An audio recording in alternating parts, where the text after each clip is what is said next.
This video is requested by this viewer. Sorry it took a year to make this video happen, but enjoy. Okay, have you heard of a story about an emo dude who has a band of misfits? One of them is a strong guy, a mischievous guy, and a goth mommy who is his girlfriend. They want to take over the world and get a Grammy together, but one day the emo guy meets a man and his sister. They show the light to him, and that convinced him to learn more about this light. But he has to leave his band behind to learn about this light. But his goth mommy girlfriend is mad at him, so she and his other band members wants revenge on the emo guy. So yeah, that's basically Ultraman Trigger. Let's talk about it. I think to anyone who's listened to Trigger's opening already knows how good it is. To anyone who hasn't, please give it a listen, because I can't play it in this video because I might get a copyright claim. Worse, might get a copyright strike. But my god, it's so good. Probably the most catchiest Reiwa Ultraman openings of all time. Certified banger.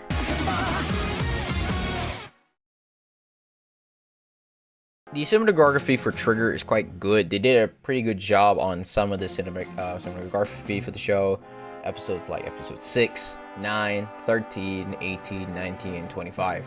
They cook with this show, honestly.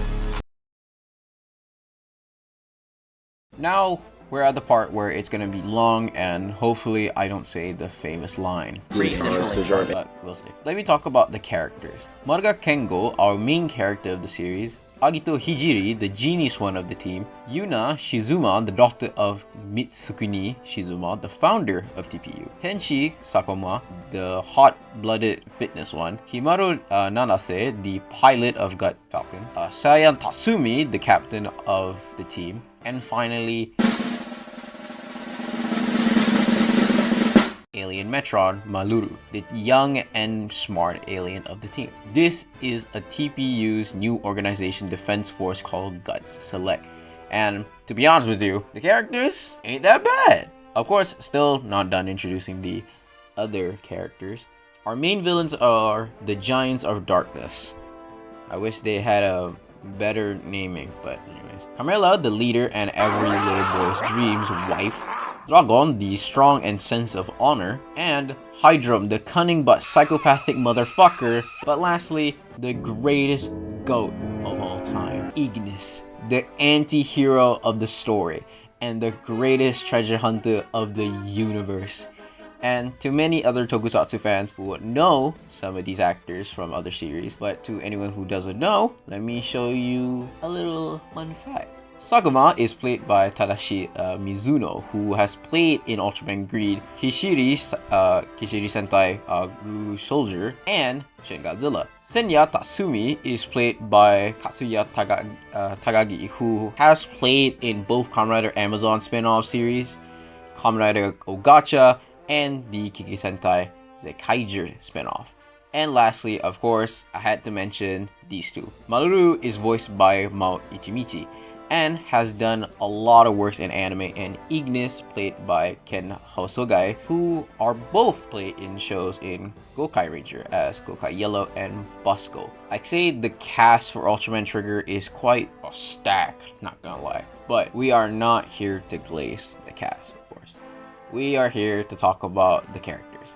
Kengo is a very important character in a way of how he got his abilities as Ultraman, and watching the show for a second time, I have to give Kengo a benefit of the doubt, because my first time watching the show, I didn't really like Kengo because how he's kind of annoying. But rewatching again, Kengo ain't that bad actually. I was just being a hater for no reason, but I'm never gonna let that brother forget how he is 21 years old and is getting roasted by a high schooler who's Agito. Agito, in the early episodes, was kind of annoying as well, but I do like character arcs he gets, so thank God. Yuna is another character that gets good in the late parts of the series as well.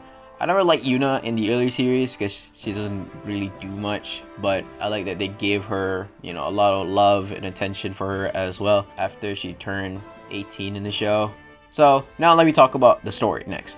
I think the story for Trigger is quite hit or miss for these characters. So I will talk about the pros first before the cons. It's quite, that's, you know, it's a new generation Tiga. They didn't really use much source material from the main series, but instead using the Ultraman Tiga Odyssey movie that had us found out that Tiga is, you know, a giant of darkness. We found out that Kengo from 30 million years ago convinced Dark Trigger, who's a separate being, to being the light, and we found out that he reincarnated to a baby so he could beat Ultraman Trigger again in episode 1. And that's crazy as plot reveals for Ultraman, because we've never really gotten an Ultraman who's reincarnated after death so he can be Ultraman again. That's some crazy shit. But I do like that in episode 15, when we found out that he's the reincarnation of light, he's always keeps thinking about whether or not he's still human end of the day. So I like that he accepts that he's the light and human. Of course, there's more with his character arc with Camilla, but I'll get that later. Another character that's connected to the light is Yuna. Firstly, I didn't really like Yuna in the beginning of the series. I think I've said it before, because she felt like a MacGuffin in the show for the Giants of Darkness to hunt down. But I do like that she eventually found out that she is the descendant of Yuzare, and she wants to do more and help other people around, but she's willing to sacrifice her life and follow Yuzare's path. But I like that Agito stops her and makes her realize just because you are the descendant of Yuzare, it doesn't mean you have to follow her path. So that's pretty cool on his part. Speaking of Agito, I think his character arc gets good in the end of the series as well, especially with Kengo. I remember he didn't like Kengo because he's one of the only person that got the transformation device and wanted to become Trigger.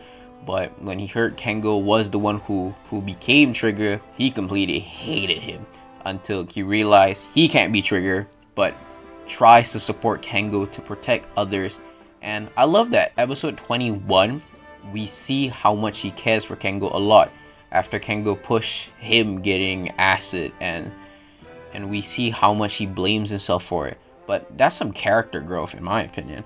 Secondly, Ignis. I love this brother. The moment he debuted, Ignis' character motives are the most interesting ones compared to Kengo. No offense, but I prefer Ignis more. His backstory in the series is so sad, but I love that he's the one that gets revenge from Hydra, and it's so beautiful, man. I love that he realized that he can't bring back his planet unless he used the Eternity Core, but he refused and tries to find other ways. And I love that this show treats Ignis like an anti-hero in the series, and he's chill with the Guts members, even though probably put him in prison again if they find his ways to walk around the place. I love Ignis. In other words, I want to talk about the Giants of Darkness involvement in the story before I talk about my main issues and problems in this show. One of the things I've noticed about the Giants of Darkness focus episodes is that the first episode they debut, they have connections with someone that episodes that later on we'll see them fight each other, like episode 2, Dragon and Agito debuted in the episode that later on we see them having a conclusion in episode 23, and how in episode 3, Hydrom and Ignis debut later on when we see them fight each other that got Ignis revenge on episode 22. And in addition to Camilla as well, she and Kengo both debut in the first episode, and they got their conclusion together in the final episode that later on gets more in Ultraman Decker. Anyways, I like that they gave the Giants of Darkness in this show more character compared to the original counterpart. Hydrom is basically a psychopathic, like a combination of Joker and Carnage, because this brother could be joking around, but then bro snaps and starts tweaking out like crazy. And I wasn't surprised that Hydrom was going to portray the Giants of Darkness, because bro didn't like the team. However, I really like Dragon's character. I love how he sees humans as weak beings until he meets Yuna and realizes that humanity, how strong humanity is, no matter if they're weak in comparison. Kind of odd he's into Yuna, but I like that we get a cool conclusion for him. Now let me talk about Camilla, because they cooked this girl's story, man. Camilla's character arc just sounds like a toxic girlfriend, But then it gets really deep around episode 11 afterwards, because in the episode we found out that Kengo is the one who convinced Trigger to be the light. But one of the things that we found out as well is that how much Camilla cherished Trigger before he became the light. And she found out that this whole time Trigger wasn't the one betraying her, but it was Kengo who convinced Trigger to be the light. And to be honest, if you were in Camilla's shoes, it's kind of tragic, honestly. So of course she tries her best to beat Kengo to get her love back. At first it's kind of obsessive for this woman, but at episode 18 it starts off with the episode we saw that Camilla sees Dark Trigger in front of her, until we realize everyone has been hallucinating their desires, meaning Camilla's desires was seeing Trigger again, her true love, her lover. It's kind of sad if you think about it. Of course, Hydrum thinks Trigger is gone and he's weak, but Camilla thinks Trigger would still come back and love her, to the point where she killed Hydrum and manipulated Drago to kill Yuna just to get her lover. She even took Yuna's to the Eternity Court to become an evil god so she can get Trigger back. Of course, in the end we see that Kengo defeats Camilla and she reveals that she genuinely misses her lover and how she was sad that Trigger rejected the dark. But in reality, Trigger never rejected the dark. Kengo reveals that he's the light and human, while Trigger is the dark in him. Camilla realized how warm the light is, and we see her fade away in dust, and honestly, it's kind of tragic. Of course, we do get to see them again in Ultraman Decker, where Camilla reunites with Trigger again, but this time she didn't attack Trigger, showing how much she trusts Trigger after the last time they've met. But of course, this doesn't give a point for, Trigger's rating later on. So honestly, the story was really nice, but this is where I want to talk about my main problems with the show. So let me talk about my criticism of the story and the character. Firstly, I didn't like Agito had a thing for Yuna, because Yuna saw him as a brother more than a lover, and I didn't like that Agito had a thing for Yuna because their relationship was more sibling-like than lovers. Secondly, I didn't like how half of the cast already knew Kengo was Trigger, so when they revealed his identity, it didn't felt impactful or great because only 3 people didn't know while the rest did. So it didn't felt like shocking compared to when, Reina revealed to the whole team that Daigo is Tiga. Thirdly, Shizuma is way too much. Let me explain why. Because this brother is special. At some point when the show started, the showrunner said that Trigger isn't a sequel to Tiga. But we learn more about Shizuma that kind of makes me rethink about that phrase again, because this brother was in the dimension where Tiga was his Ultraman, but then he went to a time vortex that had Trigger as their Ultraman that looked too similar to Tiga. And then he marries to a woman who's apparently has links to Yuzare, and his daughter is the descendant of Yuzare. You can't make this shit up, This brother was on a different level. Of course, it was nice to see someone from Ultraman Tiga and seeing Tiga again, but this brother's backstory needs his own spin-off series, honestly. Furthermore, I don't like the crossover episodes in the show. I'm kind of 50-50 with crossover episodes because sometimes it will be cool or bad. I really like that Tiga's episode where we were bound to meet Tiga in the series End of the Day, but I didn't like that they brought back Zed and Reboot in the series. Especially how Zed and Reboot doesn't really have connections with Tiga or Trigger. The sole reason why they brought back these characters for promotions of toys for Zed and Reboot for their hyper keys and the spin-off show that was coming out after Trigger. The only benefit they gave in the story is that Haruki made Kengo realize how good their relationship was with Agito, and Reboot was trying to teach Kengo to control his glitter abilities, and honestly I think they could have done it better without using these characters. I like Zed because he's the first Ultraman that got me back to the franchise. Well, Reboot is the first Malaysian Ultra, but giving two-parter episodes wasn't really necessary in my opinion, as a result wasting episodes on the important parts.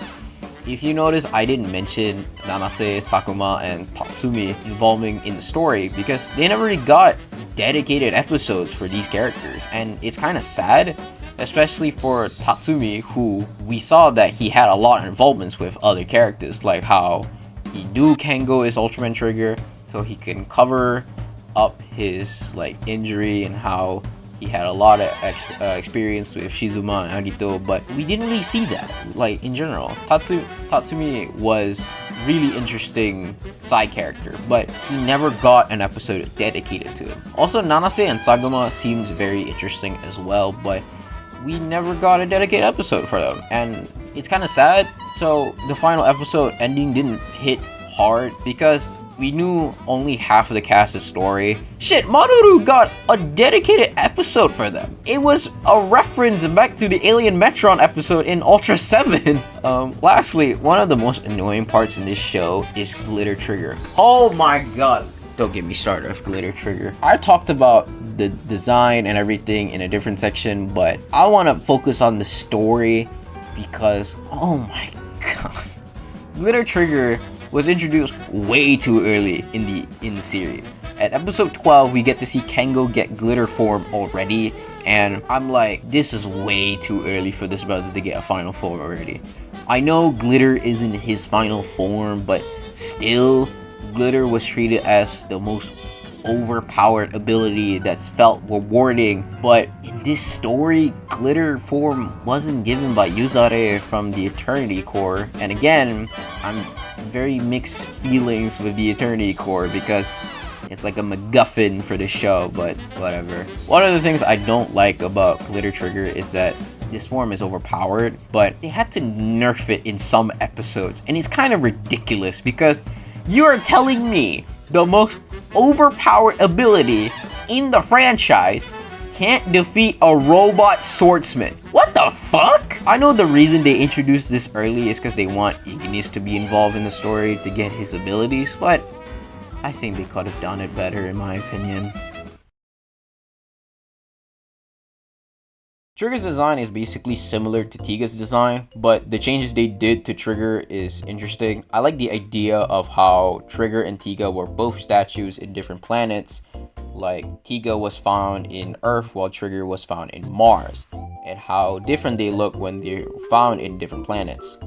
Like, Tiga looked humanoid while Trigger looked like a Martian. Power type looks more buff than his original counterpart, while Sky type looks like a twink with elf ears. The last two forms that appear in the final arc, not you, are Dark Trigger and Glitter. They really took the extreme with the emo design on this guy. He has a lot of very sharp back and wearing eyeliner, while Glitter Trigger looks like a whole different Ultraman. His headpiece and color timer looks pretty cool, and I remember showing this form to my friend, and they said that it looks like a form that Mebius would get, and honestly, he ain't wrong for that. But too bad they didn't use it as a final form of the show because they had to nerf it. But the form's back, and back being powerful again after the show ended, so at least they remembered that, you know, it's one of the most strongest forms in the franchise. The kaijus in Trigger is, again, I said it before, half of them are from Showa or Heisei era, so I don't need to mention Gamora for the fucking 4th time, but the only Showa kaijus that were kinda nice to see them back was Benila, Aboras. The only original kaijus they made were Mentu Orochi, the Giants of Darkness, and Megalodon. I didn't want to include the Absolutes because they don't count in my opinion. I think the Giants of Darkness designs are really good compared to their original counterparts. The Tiga version felt more dirty and dark, while the Trigger versions had a cleaner look to the design. But I'll say Trigger doesn't really have the sauce when it comes to kaijus. It's nice to see Kelleroid back in the franchise, but I want more original kaijus or Trigger's versions of Tiga's kaijus. But yeah. I think the last time I watched Trigger, I didn't really enjoy it, but after rewatching it, honestly, it's not bad. Of course, I think there is a bit of issues with the show, but overall, I enjoy my time with Trigger, but I don't think it could ever beat other Ultramans when it comes to quality. I still prefer Decker, so overall, I'll give this show a 6.5 out of 10.